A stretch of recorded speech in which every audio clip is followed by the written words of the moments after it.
ബിസ്മില്ലാഹി റഹ്മാനി റഹീം. അൽഹംദുലില്ലാഹി റബ്ബിൽ ആലമീൻ. വസല്ലല്ലാഹു അലാ നബീന മുഹമ്മദിൻ വഅലാ ആലിഹി വസ്വഹ്ബിഹി അജ്മഈൻ. അമ്മാ ബഅദ്. പ്രിയമുള്ള ഖുർആൻ പഠിതാക്കളെ, അസ്സലാമു അലൈക്കും വറഹ്മത്തുള്ളാഹി. പരിശുദ്ധ ഖുർആനിലെ 105 അധ്യായം സൂറത്തുൽ ഫീലാണ് ഇനി നമുക്ക് പഠിക്കാനുള്ളത്. ഈ സൂറത്തിൻ്റെ ആമുഖവും അവതരണ പശ്ചാത്തലവും കഴിഞ്ഞ ഒരു ക്ലാസ്സിൽ വളരെ വിശദമായി നമ്മൾ മനസ്സിലാക്കി. ആ ക്ലാസ് കേട്ടതിന് ശേഷം വേണം ഈ ക്ലാസ് കേൾക്കാൻ. ഇൻഷാ അല്ലാഹ് ഇന്ന് നമുക്ക് ഈ ആയത്തുകൾ പരിചയപ്പെടാം. അഊസു ബില്ലാഹി മിനശ് ശൈത്വാനിർ റജീം. ബിസ്മില്ലാഹിർ റഹ്മാനിർ റഹീം. അലം തറ കൈഫ ഫഅല റബ്ബുക ബി അസ്ഹാബിൽ ഫീൽ അലം യജ്അൽ കൈദഹും ഫീ തദ്ലീൽ വഅർസല അലൈഹിം ത്വയ്റൻ അബാബീൽ തർമീഹിം ബിഹിജാറത്തിൻ മിൻ സിജ്ജീൽ ഫജഅലഹും കഅസ്ഫിൻ മഅകൂൽ. അലം തറ കൈഫ ഫഅല റബ്ബുക ബി അസ്ഹാബിൽ ഫീൽ. അലം തറ തുടക്കത്തിൽ തന്നെ ഒരു ഹംസയാണ്. അത് ചോദ്യം ചോദിക്കാനുള്ള ഹംസയാണ്. ഹംസത്തു ഇസ്തിഫാം എന്ന് പറയും. തൊട്ട് മുമ്പ് നമ്മൾ അറഅയ്തല്ലസീ എന്ന് പഠിച്ച സമയത്ത് അറഅയ്ത അവിടെയും ഇതുപോലെ ഒരു ചോദ്യത്തിൻ്റെ ഹംസ വന്നിരുന്നല്ലോ. ശരി, ബാക്കി പദങ്ങൾ പറഞ്ഞതിന് ശേഷം നമുക്കിതിൻ്റെ അർത്ഥം ചേർത്ത് പറയാം. അലം തറ, റഅ എന്ന് പറഞ്ഞാൽ കണ്ടു എന്നാണ് അർത്ഥം.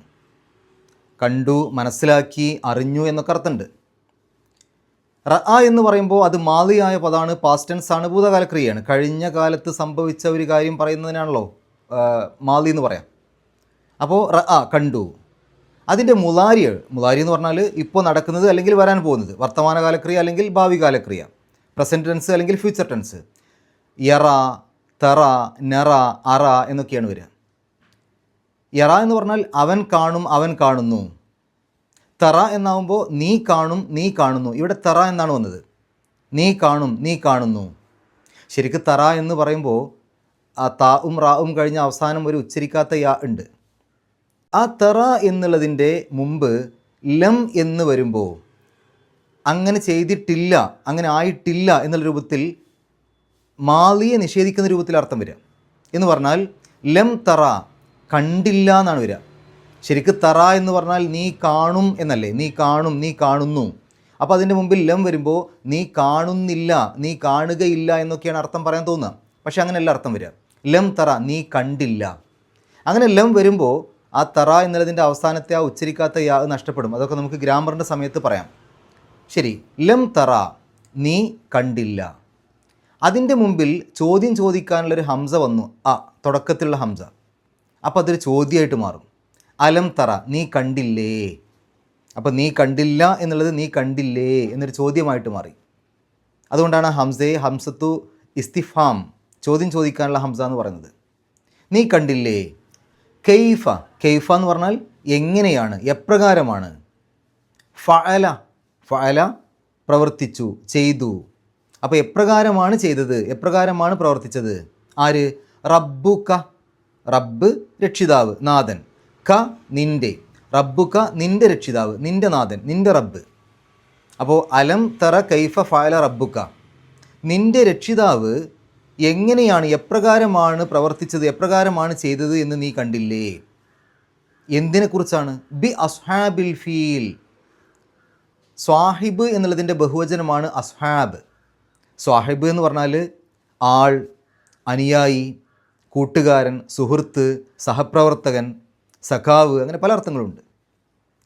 അപ്പോൾ ആ സ്വാഹിബ് എന്നുള്ളതിൻ്റെ ബഹുവചനമാണ് അസ്ഹാബ്, ആളുകൾ എന്നർത്ഥം കൊടുക്കാം. അസ്ഹാബുൽ ഫീൽ, ഫീൽ എന്ന് പറഞ്ഞാൽ ആന, അതിൻ്റെ ബഹുവചനം അഫിയാൽ എന്നാണ്. അപ്പോൾ അസ്ഹാബുൽ ഫീൽ എന്ന് പറഞ്ഞാൽ ആനയുടെ ആളുകൾ. അസ്ഹാബുൽ ഫീൽ, ആനയുടെ ആളുകൾ, ആനക്കാർ എന്നൊക്കെ വേണമെങ്കിൽ പറയാം. അസ്ഹാബുൽ കഹ്ഫ് നമ്മൾ കേട്ടിട്ടില്ലേ, ഗുഹാവാസികൾ, ഗുഹയുടെ ആളുകൾ. അപ്പോൾ അസ്ഹാബുൽ ഫീൽ, ആനയുടെ ആളുകൾ. അതിൻ്റെ തുടക്കത്തിലൊരു ബി ഉണ്ട്. കൊണ്ട്, ഓട്, ഇൽ, പറ്റി, അങ്ങനെ കറുത്തതിനുണ്ട്. ബി അസ്ഹാബിൽ ഫീൽ, ആനയുടെ ആളുകളോട്. അപ്പോൾ അലം തറ കൈഫ ഫഅല റബ്ബുക ബി അസ്ഹാബിൽ ഫീൽ എന്ന് ഒന്നിച്ച് പറയുമ്പോൾ ആനയുടെ ആളുകളോട് നിൻ്റെ റബ്ബ് എങ്ങനെയാണ് ചെയ്തത്, എന്താണ് ചെയ്തത് എന്ന് നീ കണ്ടില്ലേ? ബി അസ്ഹാബിൽ ഫീൽ, ആനയുടെ ആളുകളോട്. റബ്ബുക്ക, നിൻ്റെ രക്ഷിതാവ്. കൈഫ ഫഅല, എങ്ങനെ പ്രവർത്തിച്ചു. അലം തറ, നീ കണ്ടില്ലേ? ആനയുടെ ആളുകളോട് നിൻ്റെ റബ്ബ് എങ്ങനെ പ്രവർത്തിച്ചു എന്നത് നീ കണ്ടില്ലേ? അടുത്ത ആയത്ത് അലം യജ്അൽ കൈദഹും ഫീ തദ്ലീൽ. ഇവിടെയും തുടക്കത്തിൽ ഹംസത്തു ഇസ്തിഫാം ആ എന്നുണ്ട്, പിന്നീട് ലം വന്നിട്ടുണ്ട്. അതവിടെ നിൽക്കട്ടെ. അതിൻ്റെ അർത്ഥം നമുക്ക് അടുത്ത പദം കൂടെ പറഞ്ഞതിന് ശേഷം പറയാം. യജ്അൽ എന്നാണല്ലോ. ജഅല എന്ന് പറഞ്ഞാൽ ആക്കി, ഉണ്ടാക്കി എന്നൊക്കെയാണ്. അത് മാദിയായ പദമാണ്, പാസ്റ്റ് ടെൻസ് ആണ്, ഭൂതകാലക്രിയയാണ്. യജ്അലു എന്ന് പറയുമ്പോൾ ആക്കും, ആക്കുന്നു, അല്ലെങ്കിൽ ഉണ്ടാക്കും, ഉണ്ടാക്കുന്നു. അതിൻ്റെ മുമ്പിലാണ് ലം വന്നത്. ലം യജ്അൽ എന്നാണ് പറയുക. ലം യജ്അലു എന്ന് പറയില്ല. അതൊക്കെ നമുക്ക് ഗ്രാമറിൽ പറയാം. ലം യജ്അൽ, ആക്കിയില്ല. അതിൻ്റെ മുമ്പിൽ ഒരു ആ ചേർക്കുമ്പോഴോ, തുടക്കത്തിൽ ചോദ്യത്തിന് വേണ്ടി ഒരു ആ ചേർക്കുമ്പോഴോ, അലം യജ്അൽ, ആക്കിയില്ലേ. അലം യജ്അൽ, ആക്കിയില്ലേ. അവൻ ആക്കിയില്ലേ എന്നാണ് ശരിക്കും. അതിൻ്റെ ഉള്ളിൽ ഒരു അവൻ ഒളിഞ്ഞിരിക്കുന്നുണ്ട്. അവൻ ആക്കിയില്ലേ. കെയ്ദഹും, എന്തിനാണ് ആക്കിയത്? കെയ്ദ്, കെയ്ദ് എന്ന് പറഞ്ഞാൽ തന്ത്രം, കുതന്ത്രം എന്നൊക്കെയാണ്. കൈദഹും, ഹും എന്ന് പറഞ്ഞാൽ അവരുടെ. കൈദഹും, അവരുടെ തന്ത്രത്തെ, അവരുടെ കുതന്ത്രത്തെ. അപ്പോൾ അലം യജ്അൽ കൈദഹും, അവരുടെ കുതന്ത്രത്തെ അവൻ ആക്കിയില്ലേ. ഫീ തദ്ലീൽ, വല്ല എന്ന് പറഞ്ഞാൽ വഴിതെറ്റി എന്നാണ്. വല്ലല എന്ന് പറഞ്ഞാൽ വഴി തെറ്റിപ്പിച്ചു എന്നാണ്. തദ്ലീൽ എന്ന് പറഞ്ഞാൽ വഴികേട്, വഴി തെറ്റിക്കൽ. അപ്പോൾ ഫീ തദ്ലീൽ, ഫീ എന്ന് പറഞ്ഞാൽ ഇൽ, ഫീ തദ്ലീൽ, വഴികേടിൽ, വഴി തെറ്റിക്കലിൽ. അപ്പോൾ ഒന്നിച്ചായത്തിൻ്റെ അർത്ഥം അലം യജ്അൽ കൈദഹും ഫീ തദ്ലീൽ, അവരുടെ തന്ത്രങ്ങളെ അവൻ വഴികേടിലാക്കിയില്ലേ, വഴിതെറ്റിക്കലിൽ ആക്കിയില്ലേ എന്ന് പറഞ്ഞാൽ അവരുടെ തന്ത്രങ്ങളെ അവൻ പരാജയപ്പെടുത്തിയില്ലേ. അടുത്ത ആയത്ത് വ അർസല അലൈഹിം തൊയ്റൻ അബാബീൽ. വ അത് ആത്തിഫിൻ്റെ വാവാണ്, എന്നർത്ഥത്തിൽ. അർസല എന്ന് പറഞ്ഞാൽ അയച്ചു എന്നാണ്. റസൂൽ, ദൂതൻ. മുർസൽ, അയക്കപ്പെട്ടവൻ. റിസാലത്ത്, സന്ദേശം, കത്ത്, മെസ്സേജ്. അപ്പോൾ അർസല എന്ന് പറഞ്ഞാൽ അയച്ചു. വ അർസല, അയക്കുകയും ചെയ്തു. അലൈഹിം, അവരുടെ മേൽ. അല എന്ന് പറഞ്ഞാൽ മേൽ, ഹിം എന്ന് പറഞ്ഞാൽ അവരുടെ. അലൈഹിം, അവരുടെ മേൽ. എന്തിനാണ് അയച്ചത്? തൊയ്റൻ. ത്വാഇർ എന്നുള്ളതിൻ്റെ ബഹുവചനമാണ് തൊയ്ർ. ത്വാഇർ എന്ന് പറഞ്ഞാൽ പക്ഷി, തൊയ്ർ എന്ന് പറഞ്ഞാൽ പക്ഷികൾ. തൊയൂർ എന്നും പറയാം പക്ഷികൾക്ക് ബഹുവചനമായിട്ട്. അപ്പോൾ അവരുടെ മേൽ പക്ഷികളെ അയക്കുകയും ചെയ്തു. എങ്ങനെയുള്ള പക്ഷികളാണ്? അബാബീൽ, കൂട്ടം കൂട്ടമായ. വ അർസല അലൈഹിം തൊയ്റൻ അബാബീൽ, അവരുടെ മേൽ കൂട്ടം കൂട്ടമായി പക്ഷികളെ അയക്കുകയും ചെയ്തു. ആ വാവിനെ നമുക്ക് വേണമെങ്കിൽ ആ അലം എന്നുള്ളതിലേക്ക് ചേർത്തുകൊണ്ട് വേണമെങ്കിൽ പറയാം. അവിടെ ആ വാവ് ചേർത്തത് അലം എന്ന് ചേർക്കുന്നതിന് പകരമാണെന്ന് വേണമെങ്കിലും പറയാം. അപ്പോൾ എങ്ങനെ അർത്ഥം കൊടുക്കുക? അവരുടെ മേൽ കൂട്ടം കൂട്ടമായി പക്ഷികളെ അയക്കുകയും ചെയ്തില്ലേ. അവിടെ അലം എന്നുണ്ട്, ആ വാവിന് പകരം അലം എന്നുള്ള രൂപത്തിൽ അങ്ങനെ വേണമെങ്കിലും അർത്ഥം കൊടുക്കാം. അല്ലെങ്കിൽ നേരെ ആ ഒരു ആയത്തുകൾ, ആദ്യത്തെ 2 ആയത്തുകൾ കഴിഞ്ഞു, 3-ാമത്തെ ആയത്തിൽ അവരുടെ മേൽ കൂട്ടം കൂട്ടമായി പക്ഷികളെ അയക്കുകയും ചെയ്തു. അടുത്ത ആയത്ത് തെർമീഹിം ബി ഹിജാറത്തിൻ മിൻ സിജീൽ. തെർമീഹിം, റമ എന്ന് പറഞ്ഞാൽ എറിഞ്ഞു എന്നാണ്. അത് മാദിയായ പദമാണ്, പാസ്റ്റ് ടെൻസ് ആണ്, ഭൂതകാലക്രിയയാണ്. എർമി, തെർമി എന്നൊക്കെ പറഞ്ഞാൽ അത് മുളാരിയാണ്. എറിയും, എറിയുന്നു എന്നൊക്കെയാണ് അതിൻ്റെ അർത്ഥം. തെർമി എന്ന് പറയുമ്പോൾ നീ എറിയും, നീ എറിയുന്നു എന്നുള്ള അങ്ങനെയുള്ള അർത്ഥമുണ്ട്. ഇനി ഒരു സ്ത്രീലിംഗ പദമാക്കാൻ വേണ്ടിയിട്ടും താവ് ഉപയോഗിക്കും. തുടക്കത്തിലൊരു താവ് കണ്ടാൽ അത് നീ എന്ന അർത്ഥം തന്നെ ആവണമെന്നില്ല. സ്ത്രീലിംഗാക്കാനും അങ്ങനെ ഉപയോഗിക്കും.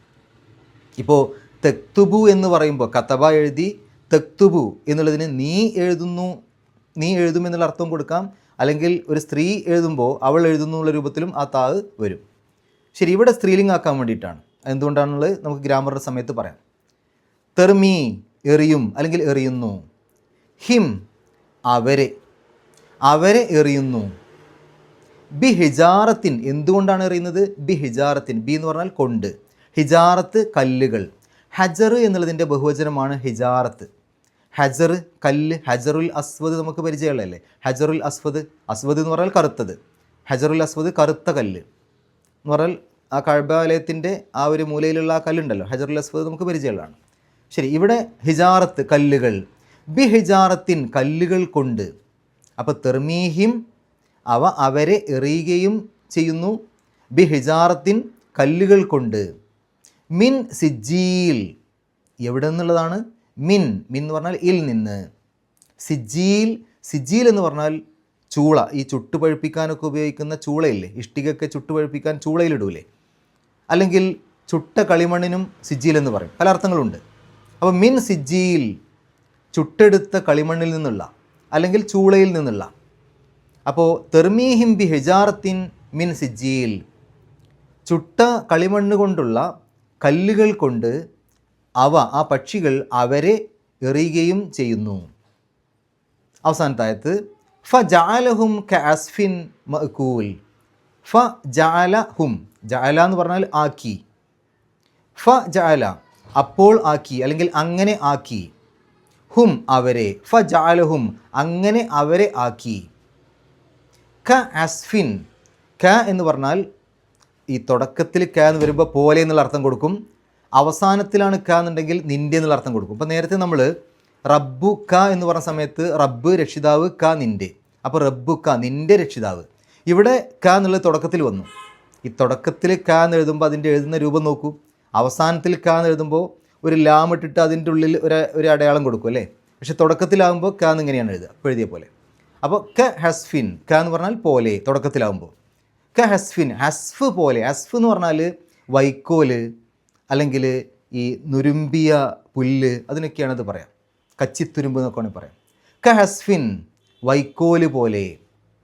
എങ്ങനെയുള്ള വൈക്കോലാണ്? മഅകൂൽ, അക്കല എന്ന് പറഞ്ഞാൽ തിന്നു എന്നർത്ഥം, ഭക്ഷിച്ചു. മഅകൂൽ എന്ന് പറഞ്ഞാൽ തിന്നപ്പെട്ടത് എന്ന് പറഞ്ഞാൽ ചവച്ചരക്കപ്പെട്ടത് എന്നർത്ഥം. അപ്പോൾ ഒന്നിച്ച് ഫജഅലഹും കഅസ്ഫിൻ മഅകൂൽ, അങ്ങനെ അവരെ ചവച്ചരക്കപ്പെട്ട അല്ലെങ്കിൽ തിന്നപ്പെട്ട വൈക്കോല് പോലെ ആക്കി. ഇതാണ് ഈ ഒരു ആയത്തുകളുടെ പദങ്ങളുടെ അർത്ഥം. ഇനി നമുക്ക് വിശദീകരണത്തിലേക്ക് പോകാം. നോക്കൂ, ഇവിടെ അധികം വിശദീകരണത്തിൻ്റെ ആവശ്യം ഉണ്ടാവില്ല, കാരണം സംഭവങ്ങളൊക്കെ നമുക്കറിയാം. തൊട്ട് മുമ്പത്തെ ക്ലാസ്സിൽ ആ ഒരു ആമുഖവും അവതരണ പശ്ചാത്തലവും കഴിഞ്ഞ ക്ലാസ്സിൽ നമ്മൾ വിശദീകരിച്ചപ്പോൾ ഈ സംഭവത്തെ വിശദമായിട്ട് നമ്മൾ പറഞ്ഞു അല്ലേ. ഇനി ഈ ഒരു സൂറത്തിൽ അല്ലെങ്കിൽ ഈ 5 ആയത്തുകളിൽ ആ സംഭവത്തെക്കുറിച്ചല്ല അള്ളാഹു പറയുന്നത്, ആ സംഭവത്തിന് ശേഷം അതിൻ്റെ പര്യവസാനത്തെക്കുറിച്ച്, അതിൻ്റെ അവസാനം എന്താ സംഭവിച്ചതെന്നുള്ളതിനെക്കുറിച്ചാണ് പറയുന്നത്. അപ്പോൾ നമുക്ക് ആ സംഭവം അറിഞ്ഞാലേ ഇതിൻ്റെ അർത്ഥം പറയുമ്പോൾ കൃത്യമായിട്ട് മനസ്സിലാവുള്ളൂ. അതുകൊണ്ട് തീർച്ചയായിട്ടും ആ ക്ലാസ് കേൾക്കണം, അതിനുശേഷം ഇത് കേൾക്കണം. ഇനി ഇവിടെ തുടക്കത്തിൽ അലം തറ, നീ കണ്ടില്ലേ എന്നാണ് ചോദ്യം. ആരോടാണ് ചോദിക്കുന്നത്? അള്ളാഹു നബി സല്ലല്ലാഹു അലൈഹി വസല്ലമയോട്. പക്ഷേ നബി സല്ലല്ലാഹു അലൈഹി വസല്ലമയോട് ചോദ്യം ചോദിക്കുകയാണെങ്കിലും അത് എല്ലാവരോടുള്ള ചോദ്യമാണ്, നമുക്കറിയാം. കാരണം നബി സല്ലല്ലാഹു അലൈഹി വസല്ലമയോടാണ് ആദ്യം പരിശുദ്ധ ഖുർആൻ സംസാരിക്കുക, അതിനുശേഷം നബി സല്ലല്ലാഹു അലൈഹി വസല്ലം അത് എല്ലാവർക്കും നൽകും, അപ്പോൾ നമ്മളോടാണ് സംസാരിക്കുന്നത്.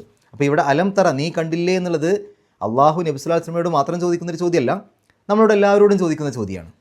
പക്ഷേ നബി സല്ലല്ലാഹു അലൈഹി വസല്ലമയോട് ചോദിക്കുമ്പോൾ തന്നെ ആ ഒരു ആനപ്പട വന്നതും ആ കഅബാലയത്തെ തകർക്കാൻ വേണ്ടി വന്നതും ആ ഒരു ചരിത്രം, ആ ഒരു സംഗതി, അത് നബി സല്ലല്ലാഹു അലൈഹി വസല്ലമയോട് താങ്കൾ അത് കണ്ടില്ലേ എന്ന് എങ്ങനെയാണ് ചോദിക്കുക? നബി സല്ലല്ലാഹു അലൈഹി വസല്ലമ ജനിക്കുന്ന ഏകദേശം ആ ഒരു കാലഘട്ടത്തിലാണ് ഈ സംഭവം നടക്കുന്നത്. അതായത് ഏകദേശം ഈ സംഭവം നടന്ന് 40-45 വർഷങ്ങൾക്ക് ശേഷമാണ് പരിശുദ്ധ ഖുർആൻ ഇറങ്ങുന്നത്. അപ്പോൾ ഇവിടെ കണ്ടില്ലേ എന്ന് ചോദിക്കുമ്പോൾ നമ്മൾ മനസ്സിലാക്കേണ്ട ഒരു കാര്യം, ഈ ഒരു സംഭവം നടന്ന് 40-45 കൊല്ലല്ലേ ആയിട്ടുള്ളൂ ഖുർആൻ ഇറങ്ങുമ്പോൾ. അപ്പോൾ ഈ സംഭവം നേരിട്ട് കണ്ട ദൃക്സാക്ഷികൾ തന്നെ ആ നാട്ടിൽ ജീവിച്ചിരിപ്പുണ്ട്. പ്രായം ചെന്ന ആളുകളൊക്കെ അത് കണ്ടവരാണ്, അവർ നേരിട്ട് ദൃക്സാക്ഷികളാണ് പലരും. അതുകൊണ്ട് തന്നെ അത്തരം ആളുകൾ ഒരുപാട് അവിടെ ജീവിച്ചിരിപ്പുണ്ട്. അവർ പറയുന്നത് കേട്ടിട്ട് അവിടെ മറ്റുള്ള ആളുകൾക്കും നേരിട്ട് കണ്ണുകൊണ്ട് കണ്ട പോലെ തന്നെയുള്ള അനുഭവമാണുള്ളത് ആ സംഭവത്തെക്കുറിച്ച്. അപ്പോൾ ആർക്കും ഈ സംഭവം ഒരു പരിചയമില്ലാത്ത സംഭവമല്ല, എല്ലാവർക്കും ഈ സംഭവത്തെക്കുറിച്ച് അറിയാം. അവരോടാണ് ആദ്യത്തെ ചോദ്യം, നിങ്ങളിത് കണ്ടില്ലേ? അങ്ങനെ ആ രൂപത്തിൽ അതിനെ മനസ്സിലാക്കാം. പിന്നെ നമ്മളോട് സംസാരിക്കുമ്പോഴോ, ഇതൊന്നും കാണാത്ത ഒരുപാട് കൊല്ലങ്ങൾക്ക് ശേഷമുള്ള നമ്മളോട് സംസാരിക്കുമ്പോഴോ, അപ്പോൾ ഇവിടെ കണ്ടു എന്നുള്ളതിന് കണ്ടു എന്നുള്ള അർത്ഥം മാത്രമല്ല, മനസ്സിലാക്കി, അറിഞ്ഞു എന്നുള്ള അർത്ഥമൊക്കെ ഉണ്ട്. അപ്പോൾ അലം തറ, നിങ്ങളത് മനസ്സിലാക്കിയില്ലേ, നിങ്ങളത് അറിഞ്ഞിട്ടില്ലേ, ആ ഒരു രൂപത്തിലാണ് അതിൻ്റെ അർത്ഥം കൊടുക്കുക. ഇനി അന്നത്തെ കാലത്തുള്ള ആൾക്കാരോട് തന്നെ നിങ്ങളത് മനസ്സിലാക്കിയില്ലേ എന്നുള്ള അർത്ഥം കൊടുക്കാം. അപ്പോൾ ഇവിടെ അലം തറ എന്ന് പറയുമ്പോൾ നേരിട്ട് കണ്ണുകൊണ്ടുള്ള കാഴ്ച മാത്രമല്ല ഉദ്ദേശിക്കുന്നത് എന്നുള്ളത് മനസ്സിലാക്കണം. നിങ്ങളത് അറിഞ്ഞില്ലേ, നിങ്ങളത് മനസ്സിലാക്കിയില്ലേ? ഇനി ആ ഒരു ചോദ്യം ഒരു ഉത്തരം കിട്ടാൻ വേണ്ടിയിട്ടുള്ള ചോദ്യമാണോ? നബി സല്ലല്ലാഹു അലൈഹി വസല്ലമയോട് താങ്കളത് കണ്ടില്ലേ, അല്ലെങ്കിൽ നമ്മളോടൊക്കെ നിങ്ങളത് കണ്ടില്ലേ, നിങ്ങളത് മനസ്സിലാക്കിയില്ലേ എന്ന് പറയുമ്പോൾ ഞങ്ങളത് മനസ്സിലാക്കി എന്നൊരു മറുപടി കിട്ടാനുള്ള ചോദ്യമാണോ? അല്ല. ആ ഒരു സംഗതിയിൽ നിന്ന് നമ്മൾ വലിയ പാഠം ഉൾക്കൊള്ളണം. അതിൻ്റെ പര്യവസാനം എന്തായി എന്നുള്ളത് സൂക്ഷ്മമായി നമ്മൾ അറിയണം.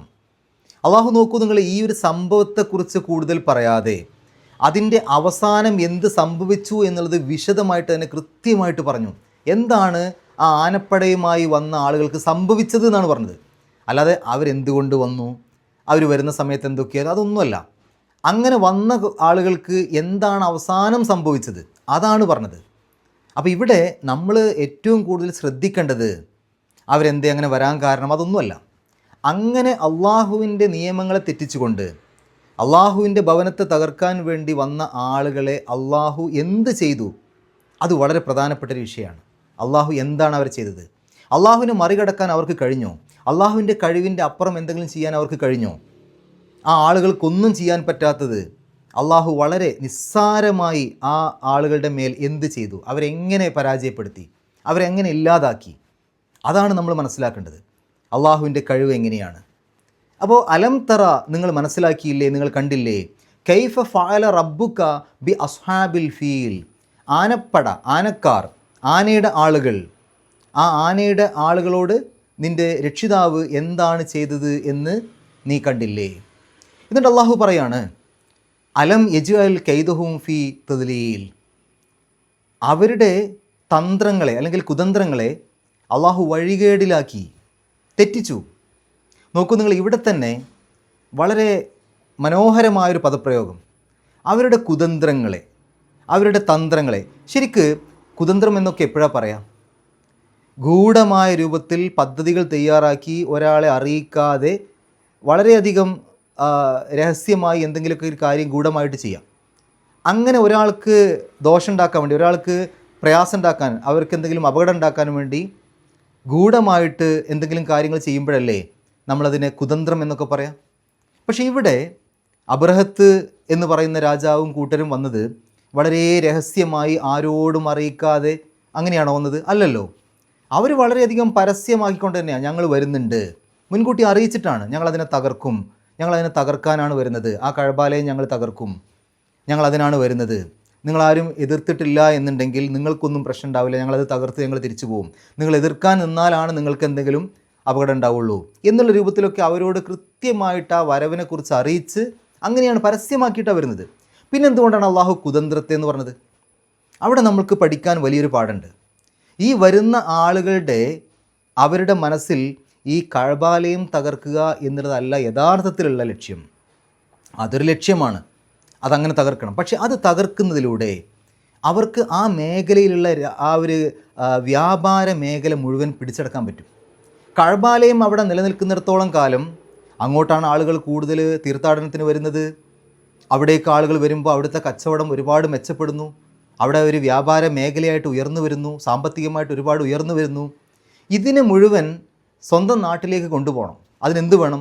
ഈ കഅബാലയം തകർക്കണം. അപ്പോൾ കഅബാലയം തകർക്കുന്നത് ഞങ്ങളുടെ നാട്ടിലെ ഞങ്ങളുടെ ആരാധനാലയം അതിനോട് നിന്ന കാണിച്ചത് കൊണ്ടാണ്, അതിനെ നിന്ദിച്ചത് കൊണ്ടാണ് എന്നൊക്കെ പറഞ്ഞിട്ട് ഇതിനെ തകർക്കാൻ വരുമ്പോൾ യഥാർത്ഥത്തിൽ അവരുടെ ഉള്ളിൽ മറ്റൊരു ലക്ഷ്യമാണ്. അതാണ് അള്ളാഹു ഇവിടെ തുറന്നു കാണിക്കുന്നത്. അവരുടെ കുതന്ത്രത്തെ, അവരുടെ മനസ്സിൽ ഒളിപ്പിച്ചു വെച്ച മറ്റൊരു ലക്ഷ്യത്തെ, അവരുടെ ഗൂഢമായ തന്ത്രത്തെ അള്ളാഹു ഇല്ലാതാക്കി. അപ്പോൾ ആ ഒരു കഅബാലയം തകർക്കുക എന്നുള്ളതിൻ്റെ പിന്നിൽ രാഷ്ട്രീയമായ സാമ്പത്തികമായ മറ്റ് ലക്ഷ്യങ്ങളുണ്ട്. അത് അള്ളാഹ്ക്കറിയാം. അവരെത്ര ഒളിപ്പിച്ചു വെച്ചാലും അത് അള്ളാഹ്ക്കറിയാം. അതുകൊണ്ടാണ് അവരുടെ കുതന്ത്രത്തെ അള്ളാഹു വഴികേടിലാക്കി എന്ന് പറഞ്ഞത്. ശരി, അങ്ങനെ അവരുടെ കുതന്ത്രത്തെ അള്ളാഹു ഇല്ലാതാക്കി, അതിനെ വഴികേടിലാക്കി. വ അർസല അലൈഹിം ത്വയ്റൻ അബാബീൽ തർമീഹിം ബി ഹിജാറത്തിൻ മിൻ സിജീൽ, അവരുടെ മേലെ കൂട്ടം കൂട്ടമായി പക്ഷികളെ അയച്ചു. ആ പക്ഷികൾ ചുട്ടുപഴുത്ത കളിമണ്ണിൻ്റെ കല്ലുകൾ കൊണ്ട് അവരെ എറിഞ്ഞു. ഇത്രേ പറഞ്ഞിട്ടുള്ളൂ. ആ ഒരു സംഭവത്തെക്കുറിച്ച്, അവരുടെ വരവിനെക്കുറിച്ചും മറ്റു കാര്യങ്ങളെക്കുറിച്ചും ഒന്നും പറഞ്ഞിട്ടില്ല. അവരുടെ മേലെ പക്ഷികൾ അയച്ചിട്ട് ആ പക്ഷികൾ കല്ലുകൾ കൊണ്ട് അവരെറിഞ്ഞു എന്ന് മാത്രമേ പറഞ്ഞിട്ടുള്ളൂ. എന്നിട്ടോ ഫജഅലഹും കഅസ്ഫിൻ മഅകൂൽ, ചവച്ചരക്കപ്പെട്ട വൈക്കോല് പോലെ അവരെ ആക്കി. നോക്കൂ നിങ്ങൾ, മൃഗങ്ങളൊക്കെ ഈ പുല്ല് അല്ലെങ്കിൽ വൈക്കോലൊക്കെ ചവച്ചരച്ച് കഴിഞ്ഞാൽ പിന്നെ അതിൻ്റെ അവസ്ഥ എന്തായിരിക്കും? ആ ഒരു അവസ്ഥയിലേക്ക് അവരെ ആക്കി അള്ളാഹു. എന്ന് പറഞ്ഞാൽ അവരെ പിന്നെ ഒരു തരത്തിലും ഒന്നിനും പറ്റാത്ത രൂപത്തിൽ, തിരിച്ചറിയാൻ പറ്റാത്ത രൂപത്തിൽ അവരെ ഇല്ലാതാക്കി. അപ്പോൾ വലിയ ആനകളുമായിട്ടൊക്കെ പട നയിച്ചുകൊണ്ട് വന്ന ആ ആളുകളെ ഇല്ലാതാക്കാൻ നിസ്സാരമായ ചില പക്ഷികൾ, കല്ലുകൾ ഇട്ടുകൊണ്ടാണ് അവരില്ലാതാക്കിയത് എന്ന് പറഞ്ഞാൽ അള്ളാഹു അവിടെ കാണിക്കുകയാണ്. അവർ എത്ര തന്നെ വലിയ ശക്തിയുള്ള രൂപത്തിൽ വന്നാലും അള്ളാഹ്ക്ക് അവരെയൊക്കെ ഇല്ലാതാക്കാൻ നിസ്സാരമായ രൂപത്തിൽ അവരെ ഇല്ലാതാക്കാം. വളരെ എളുപ്പമാണ്. അള്ളാഹുവിൻ്റെ ശക്തിയെ മറികടക്കാൻ ഒന്നിനും കഴിയില്ല. കാരണം ഈ വരുന്ന ആളുകളും അവർ കൊണ്ടുവരുന്ന ആനയുമൊക്കെ അള്ളാഹു സൃഷ്ടിച്ചതാണ്, അള്ളാഹുവിൻ്റെ സൃഷ്ടികളാണ്. അതുകൊണ്ട് ആ സൃഷ്ടാവിനെ നേരിടാൻ, ആ സൃഷ്ടാവിനെ മറികടക്കാൻ ഒരാൾക്കും കഴിയില്ല. ആ സൃഷ്ടാവിൻ്റെ നിയമനിർദ്ദേശങ്ങൾ അനുസരിച്ചുകൊണ്ട് ജീവിക്കുക എന്നുള്ളതാണ് ഒരു മനുഷ്യൻ ചെയ്യേണ്ട നന്ദി എന്ന് പറയുന്നത്, ഒരു നല്ല കാര്യമെന്ന് പറയുന്നത്. അതിന് പകരം ആ സൃഷ്ടാവിനോട് ഏറ്റുമുട്ടാനും ആ സൃഷ്ടാവ് പറഞ്ഞ നിയമങ്ങൾക്കെതിരെ ജീവിക്കാനും ആ സൃഷ്ടാവിനെ തോൽപ്പിക്കാനും നിന്നു കഴിഞ്ഞാൽ അള്ളാഹ്ക്ക് അവരെയൊക്കെ ഇല്ലാതാക്കൽ എന്നുള്ളത് വളരെ നിസ്സാരമായ കാര്യമാണ്. വലിയ പാഠങ്ങളാണ് നമുക്ക് ഈ ഒരു ചെറിയ സൂറത്ത് നൽകുന്നത്. ഇനി നമുക്ക് ഈ ആയത്തുകളിൽ വന്ന പാരായണ നിയമങ്ങൾ നോക്കാം. അലം തറ കൈഫ ഫഅല റബ്ബുക ബി അസ്ഹാബിൽ ഫീൽ. അവസാനത്തെ ആ ഒരു ലാമിന് സുക്കൂനിട്ടിട്ട് നിർത്തുക. നോക്കൂ നിങ്ങൾ, ഈ 5 ആയത്തുകളുടെയും അവസാനം ലാമാണ് അല്ലേ? ഫീൽ, തദ്ലീൽ, അബാബീൽ, സിജ്ജീൽ, മൗകൂൽ, എല്ലാറ്റിൻ്റെയും അവസാനം ലാമാണ്. അപ്പോൾ ആ ലാമുകളെയൊക്കെ സുക്കൂനിട്ടിട്ട് നിർത്തുക. കാരണം പാരായണം നിർത്തുമ്പോൾ അവസാനത്തെ അക്ഷരത്തിന് സുക്കൂനിട്ടാണല്ലോ നമ്മൾ നിർത്തുക. അങ്ങനെ നിർത്തുക. രണ്ടാമത്തെ ആയത്ത് നോക്കുകയാണെങ്കിൽ അലം യജ് അൽ, അവിടെ ജീമിന് സുക്കൂൻ വന്നു, കൽക്കലത്തിൻ്റെ അക്ഷരമാണ് എടുത്ത് പറയണം. അപ്പോൾ ജ് എന്നുള്ള ശബ്ദം വെളിവായി കേൾക്കണം. അലം യജ് അൽ കെയ്ദഹും ഫീ തദ്ലീൽ വ അർസല അലൈഹിം തൊയ്റൻ. തൊയ്റൻ എന്നുള്ളിടത്ത് തെൻവീൻ വന്നു. ശേഷം ഏതാണ് അക്ഷരം? അബാബീൽ എന്നുള്ളതിൻ്റെ തുടക്കത്തിലുള്ള ഹംസയാണ്. തെൻവീന് ശേഷം ഹംസ വന്നാൽ അവിടെ ഇൽഹാർ ചെയ്യണം. തൊയ്റൻ, എൻ എന്നുള്ള ശബ്ദം പുറത്തേക്ക് കേൾക്കണം. അങ്ങനെ ഇൽഹാർ വരുന്ന സമയത്ത് ഫതഹ് തൻവീൻ എഴുതുമ്പോൾ 2 വരകളും ഒന്നൊന്നിൻ്റെ താഴെ ആയിരിക്കും കൊടുത്തിട്ടുണ്ടാവുക കൃത്യമായിട്ട്. അല്ലാത്ത സമയത്ത്, ഇൽഹാർ അല്ലാത്ത എല്ലാ സന്ദർഭങ്ങളിലും ഫതഹ് തൻവീൻ എഴുതുമ്പോൾ, കസ്ർ തൻവീനൊക്കെ എഴുതുമ്പോൾ 2 വരകൾ ഒന്നൊന്നിൽ തെറ്റിച്ചിട്ടാണ് എഴുതുക. ശരി, തെർമീഹിം ബി, അവിടെ തെർമീഹിം എന്നുള്ളതിൻ്റെ അവസാനത്തിൽ സുക്കൂനുള്ള മീമാണ്. അവിടെ സുക്കൂൻ ഇട്ട് കൊടുത്തിട്ടുണ്ടാവില്ല, വെറും മീമാണ് എഴുതിയിട്ടുണ്ടാവുക എന്ന് പറഞ്ഞാൽ അവിടെ സുക്കൂനാണ്. പിന്നെ ബ ആണ് വന്നത്. ബി ഹിജാറത്തിൻ എന്നുള്ളതിൻ്റെ തുടക്കത്തിൽ ബ. അപ്പോൾ സുക്കൂനുള്ള മീമിന് ശേഷം ബ വന്നു. അവിടെ മണിക്കണം. നമ്മൾ ഈ ഇഖ്ലാബിൻ്റെ ഒക്കെ നിയമം പറയില്ലേ, അതുപോലെ കുറച്ച് മണിച്ചിട്ടാണ് അവിടെ പറയേണ്ടത്. തെർമീഹിം ബി, തെർമീഹിം ബി. ബി ഹിജാറത്തിൻ എന്നുള്ളതിൻ്റെ അവസാനത്തിൽ തൻവീന് ശേഷം മീമാണ്. മീമിൻ്റെ മുമ്പ് തെൻവീന് വന്നാൽ ആ തെൻവീനിനെ മീമിലേക്ക് ലയിപ്പിക്കുക, മണിക്കുക. ഇദ്ഗാം ബി ഗുന്ന. അപ്പോൾ ബിഹിജാറത്തിൻ അങ്ങനെ പറയുമ്പോൾ ആ മീമിന് ഷദ്ദിട്ട് പറയുന്ന പോലെ ഉണ്ടാവുക. ബിഹിജാറത്തി എന്ന് പറഞ്ഞിട്ട് ഷദ്ദുള്ള മീമ് പറയുന്ന പോലെയാണ് അവിടെ പാരായണം ചെയ്യുക. അതുകൊണ്ടൊരു ഷദ്ദുള്ള മീമാണ് അവിടെ കാണിച്ചിട്ടുണ്ടാവുക. ഒറ്റയ്ക്ക് പറയുമ്പോൾ മിൻ എന്ന് പറയുമ്പോൾ ഷദ്ദില്ല. പക്ഷേ അവിടെ ബിഹിജാറത്തിൻ മിൻ എന്ന് പറയുമ്പോൾ ബിഹിജാറത്തി എന്ന് പറഞ്ഞിട്ട് ഷദ്ദുള്ള മീം എന്ന് പറഞ്ഞു നോക്കൂ. അതുപോലെയാണ് അവിടെ പാരായണം വരിക. അതുകൊണ്ടാണ് അവിടെ ഷദ്ദുള്ള മീമ് കാണിച്ചത്. ഇനി മിൻ സിജ്ജീൽ എന്ന് പറയുമ്പോൾ സീനിൻ്റെ മുമ്പ് സുക്കൂണിലെ നൂന് വന്നു. ഇഖ്ഫ നിയമം മറച്ചു വെച്ചുകൊണ്ട് മണിക്കുക, അവ്യക്തമാക്കി മണിക്കുക. അപ്പം മി സിജ്ജീൽ, മിൻ എന്ന് വെളിവാക്കി പറയാൻ പാടില്ല. മി സിജ്ജീൽ. ഫജാലഹും കഅസ്ഫിൻ. കഅസ്ഫിൻ എന്നുള്ളതിൻ്റെ അവസാനത്തിൽ തെൻവീന് ശേഷം മീമാണ്.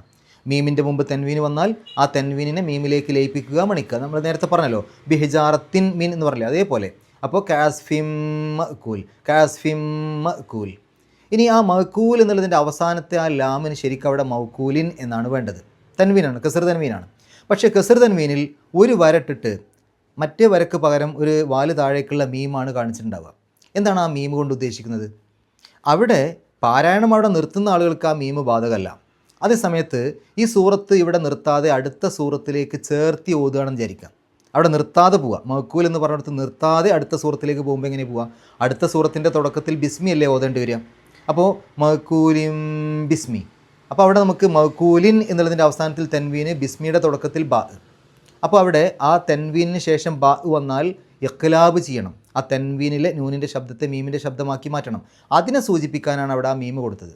അപ്പോൾ ചേർത്തി പാരായണം ചെയ്യുമ്പോൾ മഅ്കൂലിൻ ബിസ്മി, അങ്ങനെ ആ രൂപത്തിൽ ഒരു മീമിൻ്റെ ശബ്ദം, മഅ്കൂലിൻ എന്നല്ല മഅ്കൂലിം, മീമിലേക്ക് പോയിട്ടാണ് അവിടെ നിർത്തേണ്ടത്. നമുക്ക് ഈ സൂറത്തിൻ്റെ പാരായണം കേൾക്കാം, ശേഷം ഗ്രാമർ പറയാം. أعوذ بالله من الشيطان الرجيم. بسم الله الرحمن الرحيم. ألم تر كيف فعل ربك بأصحاب الفيل ألم يجعل كيدهم في تضليل وأرسل عليهم طيرا أبابيل ترميهم بحجارة من سجيل فجعلهم كعصف مأكول. ഗ്രാമർ നോക്കുകയാണെങ്കിൽ അലം തറ റഅ എന്നുള്ളതാണ് മാദിയായ പദം നമ്മൾ പറഞ്ഞു. അതിൻ്റെ മുലാരി യറ തറ അങ്ങനെയൊക്കെയാണല്ലോ വരിക. ഈ തറ എന്നും യറ എന്നും അറ എന്നും നെറ എന്നൊക്കെ പറയുമ്പോൾ അതിൻ്റെ അവസാനത്തിലൊരു ഉച്ചരിക്കാത്ത യാ ഉണ്ട്. ഇല്ലത്തിൻ്റെ അക്ഷരം എന്നാണ് അതിന് പറയുക. ഉച്ചരിക്കാത്ത അത്തരം അക്ഷരങ്ങളെ ഇല്ലത്തിൻ്റെ അക്ഷരം എന്ന് പറയും. ഇല്ലത്തിൻ്റെ അക്ഷരം എന്ന് പറഞ്ഞാൽ രോഗമുള്ള അക്ഷരം എന്നൊക്കെയാണ് അതിൻ്റെ ശരിക്കുള്ള അർത്ഥം. ബലമില്ലാത്ത അക്ഷരം. അതിൻ്റെ മേലെ ഹർക്കത്തൊന്നും ചേരൂല, ഹർക്കത്ത് കൊടുക്കാൻ കഴിയില്ല. അപ്പോൾ അതവിടെ ഉണ്ടാവും, ഉച്ചാരണത്തിലുണ്ടാവില്ല. കാണുമ്പോൾ എഴുത്തിലുണ്ടാവും, ഉച്ചാരണത്തിലുണ്ടാവില്ല. അപ്പോൾ നമ്മൾ വെറുതെ തറ എന്നോ യറ എന്നൊക്കെ എഴുതുമ്പോൾ അവസാനത്തിലൊരു ഉച്ചരിക്കാത്ത യാ അവിടെ ഉണ്ടാവും, അതിന് ഉച്ചാരണം ഉണ്ടാവില്ല. എന്നാൽ ഈ ലെമ്മ് വരുമ്പോൾ, ലെമ്മ് ലെന്ന് പോലെയുള്ള പദങ്ങളൊക്കെ വരുമ്പോൾ മുലാരി ആയിട്ടുള്ള ക്രിയകൾക്ക് ചില മാറ്റങ്ങൾ വരും. സാധാരണ നമ്മൾ പറയാം ലം വരുമ്പോൾ മുലാരി ആയിട്ടുള്ള ക്രിയക്ക് ജസ്മ് കിട്ടുമെന്നാണ് പറയാം. മുലാരി ആയിട്ടുള്ള ക്രിയയുടെ മുമ്പിൽ ലം വരുമ്പോൾ. ഇപ്പോൾ യക്തുബു, കതബ എഴുതി, യക്തുബു അവൻ എഴുതുന്നു, അവൻ എഴുതും. അതിൻ്റെ മുമ്പിൽ ലം ചേർത്ത് നോക്കൂ, ലം യക്തുബ് എന്നാണ് ആവുക. തെക്തുബു ആണെങ്കിൽ ലം തെക്തുബ് എന്നാണ് ആവുക. ജസ്മ് കൊടുക്കുക എന്ന് പറഞ്ഞാൽ സാധാരണഗതിയിൽ അവസാനത്തിൽ ഒരു സുക്കൂന് കൊടുക്കലാണ്, എപ്പോഴും അങ്ങനെയല്ല. ഇപ്പോൾ ഇവിടെ തറ എന്നുള്ളതിൻ്റെ മുമ്പിലാണ് ലം വന്നത്. അപ്പോൾ ജസ്മ് കൊടുക്കുക എന്ന് പറഞ്ഞാൽ ആ അവസാനത്തെ ഇല്ലത്തിൻ്റെ അക്ഷരം കളയുക ചെയ്യുക. ആ യാ ഇനങ്ങ് കളയും. അതുകൊണ്ട് വെറും താവും റാവും മാത്രം ഉണ്ടാവുക, തറ. ആ ലെമ്മ് വന്നുകൊണ്ടാണ് ആ യാ ഇനെ കളഞ്ഞത്.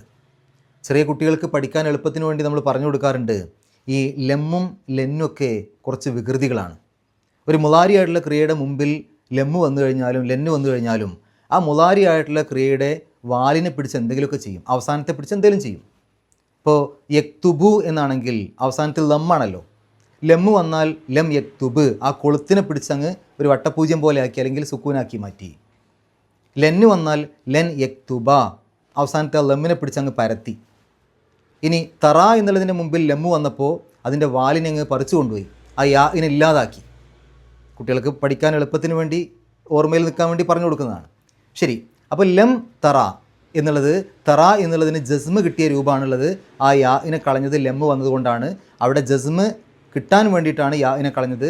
ജസ്മ് കൊടുക്കാനുള്ള ഒരു മാർഗം സുക്കൂന് കൊടുക്കലാണ്, മറ്റൊരു മാർഗം ഈ ഇല്ലത്തിൻ്റെ അക്ഷരത്തെ കളയലാണ്, മറ്റു മാർഗ്ഗങ്ങളുണ്ട്.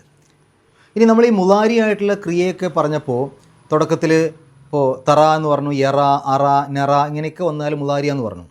ഇപ്പോൾ കത്തബ എന്ന് പറഞ്ഞാൽ എഴുതി എന്നല്ലേ, അതിനൊന്ന് മുലാരി ആക്കി നോക്കൂ.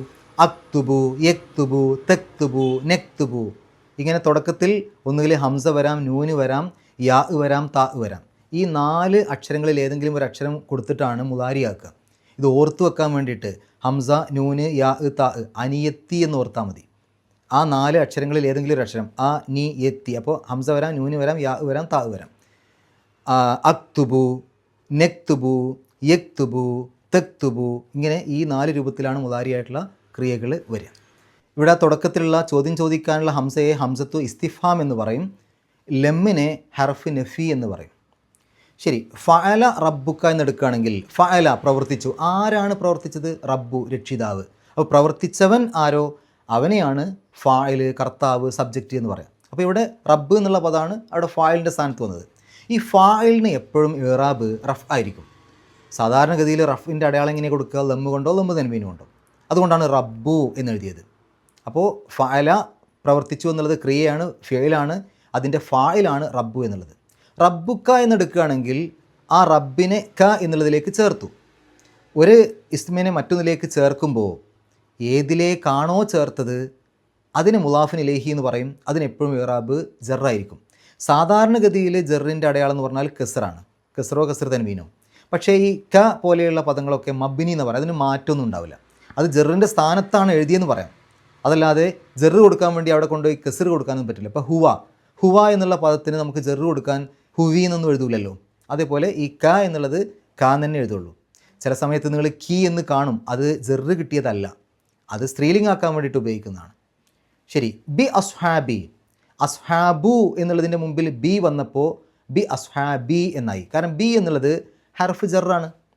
ബിസ്മി എന്നാണല്ലോ പറയുക. ഇസ്മിൻ്റെ മുമ്പിൽ ബി വന്നാൽ ബിസ്മി എന്നാണ് പറയുക. അതേപോലെ അസ്ഹാബു എന്നുള്ളതിൻ്റെ മുമ്പിൽ ബി വരുമ്പോൾ ബി അസ്ഹാബു എന്നല്ല പറയുക, ബി അസ്ഹാബി എന്നാണ് പറയുക. ഇനി അസ്ഹാബുൽ ഫീൽ എന്നെടുത്തു കഴിഞ്ഞാൽ അസ്ഹാബിനെ ഫീൽ എന്നുള്ള പദത്തിലേക്ക് ഇസ്മിലേക്ക് ചേർത്തു. അപ്പോൾ അസ്ഹാബ് എന്നുള്ളതിനെ മുലാഫ് എന്ന് പറയും, ഫീൽ എന്നുള്ളതിനെ മുലാഫിൻ ഇലേഹി എന്ന് പറയും. മുലാഫിൻ ഇലേഹിക്ക് എപ്പോഴും ഇറാബ് ജറായിരിക്കും നമ്മൾ മനസ്സിലാക്കി. അതുകൊണ്ടാണ് അൽ ഫീലി എന്ന അവസാനത്തിൽ കസ്റിട്ട് എഴുതിയത്. അടുത്ത ആയത്ത് അലം യജ് അൽ, യജ് അലു എന്നുള്ളതിൻ്റെ മുമ്പിലാണ് ലം വന്നത്. ഹർഫ് നഫി ആയിട്ടുള്ള ലം വന്നു. അപ്പോൾ യജ് അലു എന്നുള്ളത് യജ് അൽ എന്നായി, ജസ്മ് കിട്ടി. ലം യജ് അൽ എന്നേ പറയുള്ളൂ. കെയ്ദഹും, ലം യജ് അൽ ആക്കിയില്ല, അലം യജ് അൽ ആക്കിയില്ലേ, എന്തിനെ ആക്കിയില്ലേ, കെയ്ദ കുതന്ത്രത്തെ. അപ്പോൾ അത് മഫ്ഊലും ബിഹിയാണ്, ഒബ്ജക്റ്റാണ്, കർമ്മാണ്. ഈ മഫ്ഊലും ബിഹിക്ക് എപ്പോഴും ഇറാബ് നെസ്ബായിരിക്കും. അതുകൊണ്ടാണ് കെയ്ദ എന്ന അവസാനത്തിൽ ഫത്തഹ് എഴുതിയത്. കെയ്ദഹും എന്ന് പറയുമ്പോൾ ഹും എന്നുള്ളതിലേക്ക് കെയ്ദ എന്നുള്ളതിനെ ചേർത്തു. ഹും എന്നുള്ളത് മുലാഫിൻ ഇലൈഹിയാണ്. മുലാഫിൻ ഇലൈഹിക്ക് എപ്പോഴും ഇറാബ് ജറാണ്. പക്ഷേ ഹും എന്നുള്ളത് ജറിൻ്റെ സ്ഥാനത്താണ് എന്ന് പറയാനേ പറ്റുള്ളൂ. അവിടെ നമുക്ക് ജറിന് പ്രത്യേകിച്ച് അടയാളങ്ങൾ ഇട്ട് കൊടുക്കാനൊന്നും പറ്റില്ല. ഫീ തദ്ലീൽ, ഫീ എന്നുള്ളത് നേരത്തെ പറഞ്ഞ പോലെ നമ്മൾ ബി പറഞ്ഞ പോലെയൊക്കെ അത് ഹർഫ് ജറാണ്. അതുകൊണ്ട് ഫീ എന്ന് വന്നതിന് ശേഷം വരുന്ന ഇസ്മിന് ജറ് കിട്ടും, കസ്ർ കൊണ്ടോ കസ്ർ തൻവീൻ കൊണ്ടോ. അപ്പോൾ തെളിലുൻ എന്നുള്ളതിൻ്റെ മുമ്പിൽ ഫീ വന്നപ്പോൾ തെളിലിൻ എന്ന അവസാനത്തിൽ കസ്ർ തൻവീൻ കിട്ടി. ആ ഫീ വന്നതുകൊണ്ട് ജറ് കൊടുത്തതാണ്. അടുത്ത ആയത്തിൽ വ അർസല അലൈഹിം തൊയ്റൻ, വ അർസല അയക്കുകയും ചെയ്തു. ആരെയാണ് അയച്ചത്, അല്ലെങ്കിൽ എന്തിനെയാണ് അയച്ചത്? തൊയ്റൻ പക്ഷികളെ. അപ്പോൾ അത് മഫ്ഊലും ബിഹിയാണ്, ഒബ്ജക്റ്റാണ്, കർമ്മാണ്. മഫ്ഊലും ബിഹിക്ക് എപ്പോഴും ഇറാബ് നെസ്ബ്. അതുകൊണ്ടാണ് തൊയ്റൻ എന്ന് ഫത്തഹ് തൻവീൻ ഇട്ട് എഴുതിയത്. ഇനി ആ തൊയ്ർ എന്നുള്ള പദത്തെ വിശേഷിപ്പിക്കുന്ന പദമാണ് അബാബീൽ. എങ്ങനെയുള്ള പക്ഷികളാണ്? അബാബീൽ, അതായത് കൂട്ടം കൂട്ടമായിട്ടുള്ള പക്ഷികളാണ്. അതുകൊണ്ട് ആ തൊയ്ർ എന്ന് എങ്ങനെ എഴുതിയോ അതുപോലെ തന്നെ ആയിരിക്കണം അബാബീൽ. ഒന്ന് ഒരു പദത്തെ മറ്റൊരു പദം കൊണ്ട് വിശേഷിപ്പിക്കുമ്പോൾ രണ്ടിനും ഒരേപോലെയാണ് രൂപഘടന കിട്ടുക. അപ്പോൾ തൊയ്റൻ എന്നുള്ളതിന് നെസ്ബ് കിട്ടി, അബാബീൽ എന്നുള്ളതിനും അവസാനത്തിൽ ഫത്തഹ് ഇട്ട് നെസ്ബ് കൊടുത്തിട്ടുണ്ട്. തൊയ്റൻ എന്നുള്ളതിന് ഫത്തഹ് തൻവീനാണ്, അബാബീലൻ എന്ന് പ്രയോഗിക്കാത്തത് കൊണ്ടാണ് അബാബീല എന്ന് എഴുതിയത്. ഇനി അടുത്ത ഭാഗം തെർമീഹിം. തെർമീഹിം എന്നുള്ളിടത്ത് എന്തുകൊണ്ട് താ കൊണ്ട് സ്ത്രീലിംഗാക്കി? അവ എറിഞ്ഞു എന്നാണ്. ഹിം അവരെ, അവ അവരെ എറിഞ്ഞു. ആരാണ് ഈ അവ? പക്ഷികൾ, തൊയ്ർ. അപ്പോൾ പക്ഷികൾ സ്ത്രീലിംഗാണല്ലോ. അതുകൊണ്ട് ആ പക്ഷികൾ എന്നുള്ള തൊയ്റൻ എന്നുള്ള പദം സ്ത്രീലിംഗം ആയതുകൊണ്ടാണ് തെർമീഹിം എന്ന് വന്നത്. അല്ലെങ്കിൽ ആ പക്ഷികൾ എന്നുള്ള പദം പുല്ലിംഗമായിരുന്നുവെങ്കിൽ യർമീഹിം എന്ന് ഉപയോഗിച്ചാൽ മതിയായിരുന്നു. അപ്പോൾ ആ പക്ഷികൾ സ്ത്രീലിംഗം ആയതുകൊണ്ടാണ് തെർമീഹിം എന്ന് വന്ന് താ തുടക്കത്തിൽ കൊടുത്തത്. തെർമീഹിം ബി ഹിജാറത്തിൻ, കല്ലുകൾ കൊണ്ട്. അപ്പോൾ ബി എന്നുള്ളത് ഹർഫ് ജറ നമ്മൾ നേരത്തെ മനസ്സിലാക്കി. അതുകൊണ്ടാണ് ഹിജാറത്തുൻ എന്ന് പറയാതെ ഹിജാറത്തിൻ അവസാനത്തിൽ കസ്ർ തൻവീൻ ഇട്ടത് ബി വന്നതുകൊണ്ടാണ്. മിൻ സിജീൽ, സിജീൽ എന്നുള്ള പദത്തിൻ്റെ മുമ്പിൽ മിൻ എന്നുള്ള ഹർഫ് ജർ വന്നു. അപ്പോൾ മിന്നും ഹർഫ് ജറാണ്. ഹർഫ് ജറുകൾ കുറേയുണ്ട്. ഫി, ഇല, അല, മിൻ, ബി, ഇതൊക്കെ ഹർഫ് ജറുകളാണ്. അപ്പോൾ ഇവിടെ മിൻ വന്നു. മിൻ എന്നത് ഹർഫ് ജർ ആയതുകൊണ്ട് മിൻ സിജീലുൻ എന്ന് പറയില്ല, മിൻ സിജീലിൻ എന്നാണ് പറയാം. ജറ് കൊടുക്കാൻ വേണ്ടിയിട്ടാണ് അവസാനത്തിൽ കസ്ർ തൻവീൻ ഇട്ടത്. ഫ ജഅലഹും, അങ്ങനെ അവരെ ആക്കി. ക അസ്ഫിൻ, ക എന്നുള്ളതും ഹർഫ് ജറാണ്. ക ഹസ്ഫുൻ എന്ന് പറയില്ല, ക അസ്ഫിൻ എന്നാണ് പറയാം. മൗക്കൂൽ, ഈ ഹസ്ഫ് എന്നുള്ളതിൻ്റെ സിഫത്ത് അല്ലെങ്കിൽ അതിൻ്റെ വിശേഷണമാണ് മൗക്കൂൽ. അപ്പോൾ ഹസ്ഫിൻ എന്ന് പറഞ്ഞ സ്ഥിതിക്ക് മൗക്കൂലിൻ എന്ന് പറയണം. രണ്ടിനും ഒരേ രൂപഘടനയാണ് കിട്ടുക ഒരു പദത്തെ മറ്റൊരു പദം കൊണ്ട് വിശേഷിപ്പിക്കുമ്പോൾ. അപ്പോൾ അസ്ഫിൻ എന്ന് പറഞ്ഞു, മൗക്കൂലിൻ എന്നും പറഞ്ഞു. ശരിക്കും അവിടെ മൗക്കൂലിൻ എന്നാണ്. ആ കസ്ർ തൻവീനിലെ ഒരു വരക്ക് പകരം മീമ് കൊടുത്തത് തജ്വീദിൻ്റെ നിയമം കാണിക്കാൻ വേണ്ടി മാത്രം. ശരിക്കും അവിടെ മൗക്കൂലിൻ എന്നാണ്. ഇനി ഈ നാലാമത്തെ ആയത്തിനെ ഒന്നിച്ച് ആ തൊയ്ർ എന്നുള്ളതിൻ്റെ വിശേഷണമായിട്ട് പറയാം വേണമെങ്കിൽ. അതായത് മൂന്നാമത്തെ ആയത്തിൽ പറഞ്ഞ പക്ഷികൾ എങ്ങനെയുള്ള പക്ഷികളാണ്? തെർമീഹിം ബി ഹിജാറത്തിൻ മിൻ സിജീൽ, ചുട്ടുപഴുപ്പിച്ച അല്ലെങ്കിൽ ചുട്ട കളിമണ്ണ് കൊണ്ടുള്ള കല്ലുകൾ കൊണ്ട് അവരെ എറിയുന്നതായ പക്ഷികൾ. അപ്പോൾ തെർമീഹിം ബി ഹിജാറത്തിൻ മിൻ സിജീൽ എന്നുള്ള ഒന്നിച്ചുള്ള ആ ഭാഗത്തെ വേണമെങ്കിൽ ആ തൊയ്ർ എന്നുള്ളതിൻ്റെ വിശേഷണമായിട്ട് പറയാം. ഇത്രയും കാര്യങ്ങളാണ് ഈ ഒരു സൂറത്തിൽ നമ്മൾ മനസ്സിലാക്കേണ്ടത്. അള്ളാഹു പരിശുദ്ധ ഖുർആൻ ഏറ്റവും നല്ല രൂപത്തിൽ പഠിക്കുവാനും അത് ജീവിതത്തിൽ പകർത്തുവാനും കഴിവിൻ്റെ പരമാവധി മറ്റുള്ള ആളുകൾക്ക് എത്തിച്ചു കൊടുക്കുവാനുമുള്ള സന്മനസ്സും തൗഫീക്കും സൗഭാഗ്യവും നമുക്ക് ഏവർക്കും പ്രദാനം ചെയ്യുമാറാകട്ടെ. വാഹൃദവാൻ അൽഹംദുലില്ലാഹി റബ്ബിൽ ആലമീൻ. അസ്സലാമു അലൈക്കും വറഹ്മത്തുള്ളാഹി.